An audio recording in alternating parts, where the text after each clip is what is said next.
कहते हैं जहाँ गौ माता रहती है वहाँ पर सभी देवताओं का वास रहता है।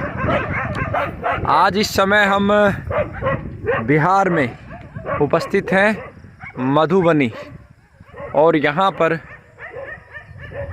एक छोटी सी गौशाला का प्रारंभ किया गया है। और यहाँ पर आने के बाद हमें खुशी भी हुई कि ये महान कार्य हमारे ही शिष्य के द्वारा किया गया। तो सबसे पहले आपका बहुत बहुत धन्यवाद और बहुत बहुत आभार। ये विचार मन में आपके कैसे आया? जैसे हम यहाँ गुरुजी आपके पास गए थे महेंद्रगढ़, तो यहाँ पर हमको गाय को इतना नहीं मानते थे, मगर मैं गए यहाँ पर और गाय से इतना प्रेम हुआ कि गाय संसार में गाय सुरक्षित रहेगी तभी मनुष्य सुरक्षित रहेंगे। आजकल का हालत देखिए, जब देश में पहले 3 करोड़ जनसंख्या था, 3 करोड़ गाय थे, आज 140 करोड़ जनसंख्या है, 3 करोड़ गाय है। तो गाय माता सुरक्षा रहेंगे, गाय माता को सेवा होगा तभी देश को कितना स्वावलंबी रहेंगे। नहीं तो गाय सेवा नहीं हो, रक्षा नहीं होगा तो देश कितना भी आगे तरक्की कर ले खुशी नहीं रहेंगे, कभी कोई हालत नहीं होगी। यही मेरा अनुभव है। बहुत अच्छे। तो आपको क्रमवार यहाँ की कुछ बिहार की लोकल नस्लें भी हैं? लोकल नस्ल है गुरुजी बिहार का, तो ये अपना गंगा तीरी कहते हैं, ये वाला है, और कोई मिक्स भी है, जैसे ये बहुत कम बचा हुआ है। तो बिहार की गंगा तीरी नस्ल, ये गंगा तीरी है, ये गंगा तीरी है, ये प्योर है। हाँ, गंगा प्योर तीरी है जी, प्योर है। तो ये देखिए, ये भी नेपाल चला है, वो भी बोल रहे थे कि प्योर ही देसी है, मगर हमको इस चीज़ का हमें नहीं पता, लेकिन ये नस्ल गंगा तीरी है जी, एकदम प्योर है, ये एकदम प्योर है गंगा तीरी। हाँ। और कुछ नस्लें जैसे ये नेपाल से लेके आए थे जी, नेपाल से। वो भी इसका जो ओरा है वो बहुत अद्भुत है। ये नेपाल की नस्ल है, वहाँ क्या बोलते हैं तो नेपाल जाकर ही पता चलेगा। जी, जो हमको अनुभव हुआ कि नेपाल में भी जैसे इंडिया का ही आदमी बसा हुआ है, तो हमको लगता है वो अपना इंडिया के नस्ल है, ये गंगा तीरी ही होगा। गंगा तीरी ही है। तो ये बहुत ही खूबसूरत गौ सेवा स्थल है, गौशाला, ये देखिए। और आपको ये देखिए यहाँ पर ये छोटा सा तालाब, बेलपत्र के पौधे और फलों से लदालद। आम की कौन सी नस्ल है विमल जी? आम का उसको तो बोलते हैं यहाँ पे शाही बोलते हैं, हमको शाही नस्ल आम की। और दूसरा भी है बम्बई जिसे बोलते हैं। यहाँ पर केले के बहुत ही खूबसूरत पौधे, और पूरा ऐसा लग रहा है कि एक धार्मिक स्थल की तरह ये विकसित है। चारों तरफ केले के पौधे और हरियाली भरपूर। यहाँ पर इस क्षेत्र में और गौमाता के गोबर से ही खेती होती है।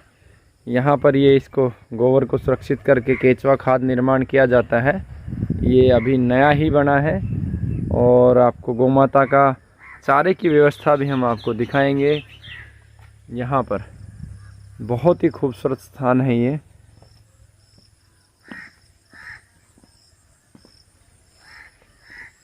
यहाँ पर ये गौमाता के चारे के लिए बना है, और कुछ गौमाता का चारा यहाँ पर स्टोर भी किया गया है, हालांकि थोड़ा अंधेरा है। और गेहूं का है ये भूसा, गेहूं का भूसा है, गेहूं का भूसा है। और यहाँ पर ये छोटा सा विश्राम स्थल है।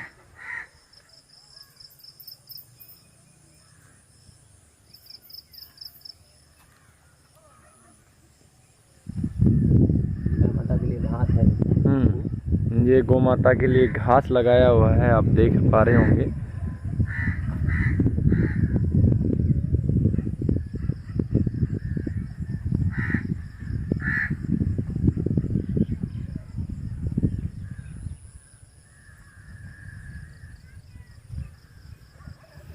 जड़ी बूटी भी एक साइड में, इधर की साइड जड़ी बूटियाँ भी हैं। जाता है अश्वगंधा है थोड़ा, अश्वगंधा। और बहुत ही प्रेम से सुबह सुबह भोजन ग्रहण करती हुई गौ माताएँ, आनंद का, बड़े ही आनंद का क्षण है ये। और ये सहजन का पौधा। यहाँ पर एक रात्रि का विश्राम स्थल है गौ माता के लिए, बारिश या इस प्रकार की कोई व्यवस्था हो। और यहीं पे गौ माता के भक्त सेवक विश्राम करते हैं। और ये देखिए कितना भरपूर प्रयास किया गया है पेड़ को बचाने का। ये भी बहुत ही सुंदर और बहुत अच्छी व्यवस्थाएं यहाँ की हैं इस गौशाला की। तो आपको बहुत बहुत साधुवाद और बहुत बहुत धन्यवाद आपका, जो आपने इतना अद्भुत कार्य किया है। और मैं सभी कार्यकर्ताओं को कहता हूँ कि अपने अपने क्षेत्र की जो नस्लें हैं आप उन पे काम करें, भले ही छोटा ही सेटअप बनाएं। जैसे यहाँ पर विमल जी ने बनाया, इसी प्रकार का भले ही छोटा सा सेटअप बनाएं। ज़रूरी नहीं है कि आपको 100-200 गौमाताएँ रखनी हैं। आप एक गौमाता से भी शुरुआत करेंगे तो आपको अच्छा लगेगा। इस समय सबसे ज़्यादा ज़रूरी है अपनी मूल नस्लों को बचाना, क्योंकि हमारी गौमाता बचेगी, हमारी नस्लें बचेंगी तो हमारी आने वाली पीढ़ी बचेगी। देखिए गौमाता का गव्य यानी कि गोवर, गौमाता का जो वरदान है वो यहाँ पर केले के अंदर प्रयोग किया गया है। और मैंने स्वयं से आम खाए हैं यहाँ के। ये बीन्स का पौधा है। हाँ, ये बीन्स यहाँ पे गौमाता के गोबर से ही तैयार की गई है। अमरूद है यहाँ पर, अमरूद बहुत ही सुंदर वृक्ष। और आम खाया हमने, बहुत अच्छा लगा, बहुत ही मीठा स्वादिष्ट। और यहाँ पर केला भी भरपूर होता है जो गौमाता को ही खिला दिया जाता है। और मिर्ची का पौधा, और ये लेमन ग्रास है यहाँ पर ये लेमन ग्रास बहुत ही सुंदर।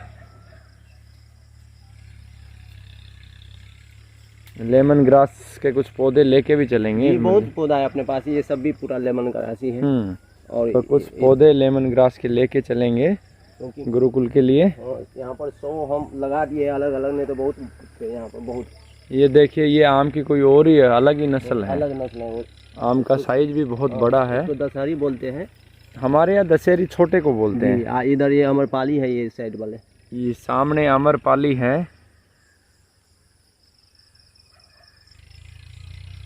और बहुत ही खूबसूरत स्थल है, यहाँ से तो जाने का ही मन नहीं है विमल जी। नहीं चलेंगे। यहाँ से जाने का मन नहीं करता, जहाँ हरियाली होती है। ये देखिए खाने पीने के लिए बनाते हैं, सिर्फ गाय सब यूज नहीं करते, अपना नेचुरल लकड़ी से ही गौ माता का भोजन और सब तैयार होता है। आगे हम यहाँ पर चाहेंगे भविष्य में गोबर गैस वगैरह की व्यवस्था करें। तो ये बहुत ही सुंदर व्यवस्था। तो विमल जी बहुत बहुत धन्यवाद आपका, आपने तो हमें धन्य कर दिया वो तो इतना बड़ा कार्य करके। अंत में हम जानना चाहेंगे, अगर कोई कार्यकर्ता इस प्रकार का छोटा सेटअप बनाना चाहे तो कैसे शुरुआत करे? शुरुआत तो जैसे तो हम शुरू में लाए थे तो ये कितने बाई कितने का शेड कितना है? क्या कहते हैं 16 और 65 फीट लंबा है और 16 फीट चौड़ा है। 16 बाई 65। हाँ। ये चारे के लिए जी। बहुत अच्छा जी। और गौमाता के विश्राम के लिए? गौमाता के लिए विश्राम के लिए भी इतना ही है। इतना ही चारा 16 बाई 65 और 16 बाई 65। अच्छा, तो इसमें लगभग कितनी लागत लग जाती है? इसमें अगर जैसे अपना गाय माता लिए है तो कम से कम 1.5 लाख का गाय माता हो गया, और कम से कम 1.5 लाख का गाय माता हो गई, टोटल आपको 6.5 लाख रुपया खर्चा हो गया। टोटल 6.5 लाख रुपए, दोनों तीनों चीज़ें मिला के। तो बहुत ज़्यादा लागत भी नहीं है। शुरुआत में इतना बड़ा बनाने की भी ज़रूरत नहीं है, इसको थोड़ा छोटा करें। अगर आपका बजट नहीं हो तो आप छोटा करके भी शुरू कर सकते हैं और धीरे धीरे गौमाता के गव्य के माध्यम से जो है आप इसे आगे बढ़ा सकते हैं। यहाँ पर हम आपको कुछ औषधियाँ और दिखाएंगे। इधर नीचे में है, नीचे में है, इधर तो वही सब मकई सब है, मकई दिख रही है। और उधर और अभी तो ये खेत भी अपना ही है। हाँ, अपना खेत कहाँ तक है विमल जी? ये सब है, ये सब। भविष्य में हम यहाँ पे गुरुकुल का भी प्रयास करेंगे। गौ माता की शक्ति से ज़रूर यहाँ पर एक गुरुकुल निर्मित करेंगे। तो विमल जी के भाई भी आ गए हैं। आपका शुभ नाम? मिस्टर वकील कुमार। मिस्टर वकील कुमार। तो जो विमल जी ने कार्य किया है अपनी मेहनत से, कैसा लगा? बहुत अच्छा महसूस कर रहे हैं हम। अच्छा महसूस कर रहे हैं। बराबर। तो ये जो गौशाला है इससे खुशी है आपको? हाँ सर। दरअसल बहुत सारे परिवारों में ऐसा होता है कि अगर एक भाई इस प्रकार का कार्य करता है तो दूसरा भाई जो है ना, जो भी करते हैं हमारे भैया सबको बोलते हैं जो करना है, मगर एकदम खुशी में पूरा सपोर्ट करते हैं। पूरा सपोर्ट सबसे करते हैं। छोटा है, मगर 4 भाई बड़ा है, सब सपोर्ट करते हैं। सब कोई support। बोलता है जो करना है मगर अच्छा करो। अच्छा करो। हाँ। तो आपके आपको परिवार साधु भी का, बनना है तो एकदम अच्छा, जो बनो अच्छा बनो। आपके परिवार को बहुत बहुत साधुवाद, बहुत बहुत धन्यवाद।